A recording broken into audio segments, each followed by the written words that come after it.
ఇక మంచు కుటుంబంలో గొడవలపై ఇప్పటికే ఒకరిని అదుపులోకి తీసుకున్న పోలీసులు మరో ఇద్దరిని అదుపులోకి తీసుకున్నారు. మోహన్ బాబు చికిత్స పొందుతున్న కాంటినెంటల్ హాస్పిటల్ కు వెళ్లి అదుపులోకి తీసుకున్నారు. అయితే వాళ్ళిద్దరిని వాళ్ళ సొంత వాహనాల్లోనే పోలీస్ స్టేషన్ కు తీసుకెళ్లారు పోలీసులు.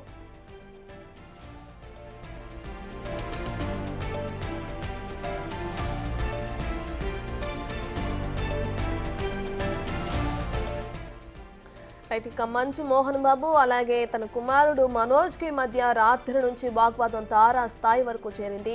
ఈ వాగ్వాదానికి సంబంధించి మొత్తానికైతే ఇప్పుడు పోలీసులు ఒక ముగ్గురిని అరెస్ట్ చేసినట్లు కూడా తెలుస్తుంది. ప్రస్తుతానికి ఒకరిని అదుపులోకి తీసుకున్న తర్వాత మరో ఇద్దరిని ఇప్పుడు మోహన్ బాబు ఎక్కడైతే చికిత్స పొందుతున్నారో కాంటినెంటల్ హాస్పిటల్లో అదే హాస్పిటల్కి వెళ్లి పోలీసులు ఆ ఇద్దరిని కూడా అదుపులోకి తీసుకోవడం జరిగింది. వాళ్ళిద్దరిని కూడా వాళ్ళ సొంత వాహనాల్లోనే పోలీసులు స్టేషన్కి కూడా తరలించారు. ఈ ముగ్గురిని విచారించిన తర్వాత ఈ గొడవకి ఈ దారి తీసిన విషయాలు ఏమైనా తెరపైకి వస్తాయేమో మరి వేచి చూడాలి.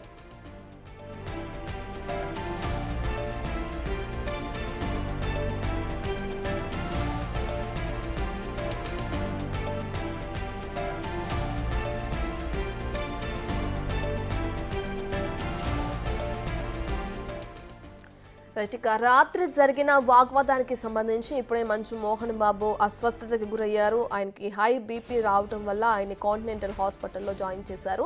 ఇక ఆయన ఉన్న హాస్పిటల్లో ఉన్న ఇద్దరు వ్యక్తుల్ని పోలీసులు ఇప్పుడు అదుపులోకి తీసుకోవడం జరిగింది. అయితే ఇప్పటికే ఒక్కరిని అదుపులోకి తీసుకున్నారు పోలీసులు. ఇప్పుడు అదే కాంటినెంటల్ హాస్పిటల్లో ఉన్న మరో ఇద్దరిని కూడా పోలీసులు అదుపులోకి తీసుకున్నారు. మంచు కుటుంబంలో జరుగుతున్న గొడవలకి సంబంధించి ముగ్గురిని అదుపులోకి తీసుకుని విచారించనున్నారు పోలీసులు. వీళ్ల విచారణ తర్వాత అసలు ఈ వాగ్వాదానికి గల కారణాలు ఏంటి అనేది కూడా తెలిసే అవకాశం కనిపిస్తుంది. ఈ వాగ్వాదానికి గొడవలకి సంబంధించి కూడా ఒక క్లారిటీ రానుంది. అయితే ఆ ముగ్గురు ఎవరు ఏంటి వాళ్ళ డీటెయిల్స్ ఏంటన్న విషయాలు అయితే ఇంకా తెలియరాలేదు. పోలీసుల విచారణ తదనంతరం వీటికి ఒక క్లారిటీ వచ్చే అవకాశం కనిపిస్తుంది. ఇప్పటికే మోహన్ బాబు ఆరోగ్య పరిస్థితి నిలకడగా ఉందని చెప్పి కూడా డాక్టర్స్ చెప్పడం కూడా మనం చూస్తున్నాం. ఇక ఎవరినైతే అదుపులోకి తీసుకున్నారో వాళ్ళని కాంటినెంటల్ హాస్పిటల్ నుంచి అటు పోలీస్ స్టేషన్కి వాళ్ళ సొంత వాహనాల్లోనే పోలీసులు తరలించినట్లు కూడా అర్థమవుతుంది.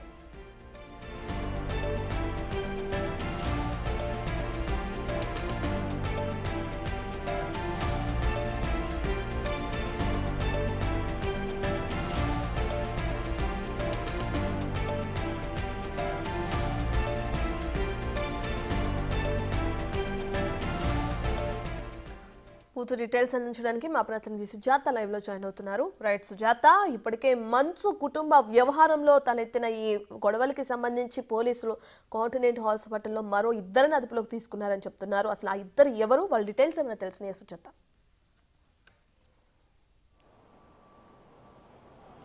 రత్న కాంటినెంటల్ హాస్పిటల్లో మోహన్ బాబుకి చికిత్స అందిస్తున్నారు. అయితే కొద్దిసేపటి క్రితమే హెల్త్ బులెటిన్లో కూడా తన ఆరోగ్యం కుదుట పడిందని చెప్పారు. కాకపోతే 3 రోజుల పాటు రెస్ట్ కావాలన్నారు. మరోవైపు ఈ కేసుకి సంబంధించి ముగ్గురికి నోటీసులు జారీ చేశారు రాచకొండ పోలీసులు. మోహన్ బాబు, అదేవిధంగా మంచు విష్ణు. మంచు మనోజ్ విచారణకి హాజరయ్యారు. అయితే మంచు విష్ణు అదేవిధంగా మోహన్ బాబు అయితే హాజరు కాలేదు. మోహన్ బాబు హాస్పిటల్ ఉన్నటువంటి నేపథ్యంలోనే హాజరు కాకపోగా పైగా కోర్టును కూడా ఆశ్రమిస్తామని చెప్పారు. దాంతో పాటు మంచు విష్ణు మాట్లాడుతూ ఈ కుటుంబ తగాదాలన్నీ కూడా దేని వల్ల కుటుంబంలో గొడవలు వస్తున్నాయని అడిగిన క్వశ్చన్లు కూడా ఎక్కడా కూడా దాటవేసే ప్రయత్నం చేశారు. సమాధానం చెప్పలేదు. అవన్నీ కూడా తమ పర్సనల్ అంటున్నారు. కాకపోతే ఇప్పుడు ఉన్నటువంటి కాంటినెంటల్ హాస్పిటల్లోనే ఇద్దరు అటు మోహన్ బాబుకి సంబంధించినటువంటి వ్యక్తులను అయితే పోలీసులు అదుపులోకి తీసుకున్నారు. వాళ్ళు ఎవరు ఏంటి అనే వివరాలు ఎక్కడా కూడా వెల్లడించలేదు.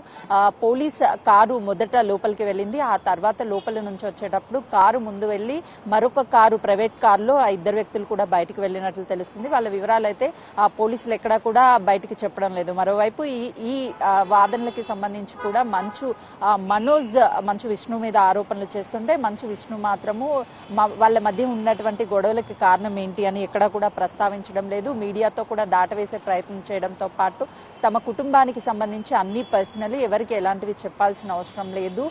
ఏదైనా సరే మేము ఆత్మగౌరవం అని చెప్తున్నటువంటి మంచు మనోజ్ ని ఎంతో అల్లారు ముద్దుగా పెంచాడు మోహన్ బాబు. ఇద్దరిని కూడా గారాబం చేయడం వల్లే ఇది ఒక మైనస్ గానే చెప్పవచ్చు. దీనివల్లనే ఈరోజు విభేదాలు వచ్చాయి, మాకు అతి ప్రేమను పంచడమే ఈరోజు అన్నట్లుగా ఒక సెటైరికల్ గా అయితే మాట్లాడారు. ఎలాంటి విషయాలు బయటికి చెప్పడం లేదు, గోప్యంగా ఉంచారు. అయితే ప్రస్తుతం హాజరవుతారా లేదా అని అడిగిన ప్రశ్నకి హాజరవుతాము, కాకపోతే మాకు టైం కావాలని చెప్పడంతో పాటు పోలీసుల మీద కూడా ఆరోపిస్తున్నారు. ఎందుకనంటే ముందుగా నోటీసులు మంచు మనోజ్, మంచు విష్ణు మోహన్ బాబుకి నోటీసులు ఇచ్చారని మీడియా కథనాలు నిన్నటి నుంచి ప్రచారం చేస్తున్నాయి. కానీ మాకు ఉదయం 9 గంటల ప్రాంతంలో ఇంటికి వచ్చి నోటీసులు ఇచ్చారు. 10:30 గంటలకి హాజరు కావాలని చెప్పారు. అయితే గంట వ్యవధిలోనే మేము హాజరు కాలేము, అందుకే హాజరు కావడం లేదు, ఖచ్చితంగా కూడా లీగల్ గా వెళ్తాము అని చెప్పేసి మంచు విష్ణు చెప్తున్నటువంటి పరిస్థితి ఉంది. అయితే మంచు మనోజ్ మాత్రం పూర్తి స్థాయిలో ఈ గొడవలన్నిటికీ కూడా కారణము మంచు విష్ణునే. మా నాన్న అంటే నాకు చాలా ఇష్టము,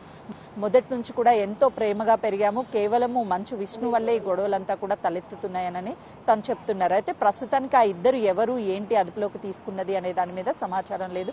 పోలీసులు ఈ గొడవలకి సంబంధించి ఏం జరిగింది ఏంటి అని విచారిస్తారు. ఈ కేసులు ఇప్పటికే ఒకరిని అరెస్ట్ చేశారు, మరి ఇద్దరిని అదుపులోకి తీసుకున్నారు. కాబట్టి ఇరువైపులా గత 2 రోజుల నుంచి ఏం జరిగింది, ఎక్కడ గొడవకి దారి తీసింది, ఎవరెవరు దాడులు చేసుకున్నారు అని ఇప్పటికే సీసీ కెమెరా ఫుటేజ్, నిన్న జరిగినటువంటి గొడవలకి సంబంధించి కూడా సీసీ క్యామ్ ఫుటేజ్ బయటికి రావడం జరిగింది. అందులో కూడా బౌన్సర్ సహాయంతో ఒకరి మీద ఒకరు ప్రతి దాడులు చేసుకున్నటువంటి విజువల్స్ కూడా ఉన్నాయి. కాబట్టి అందులో ఉన్నటువంటి వాళ్ళు, కీలకంగా ఉన్నటువంటి వాళ్ళు ఎవరు ఏంటి అనే దాని మీద కూడా విచారిస్తారు. ఒకవేళ మంచు మనోజ్ ని విచారించారు కాబట్టి మంచు విష్ణు మోహన్ బాబుని కూడా విచారిస్తే పూర్తి స్థాయిలో అంత ఇన్ఫర్మేషన్ వస్తుంది. కేవలం ఇప్పుడు ఉన్నటువంటి ఇద్దరు వ్యక్తులు ఎవరు అనే దాని మీద కూడా ఇంకా క్లారిటీ రాలేదు. పోలీసులు అఫీషియల్ గా చెప్తే కానీ వాళ్ళు ఎవరు ఏంటి అనే దాని మీద కూడా ఒక క్లారిటీ వచ్చే అవకాశం ఉంటుంది. Ratna. Right, thank you Sujatha.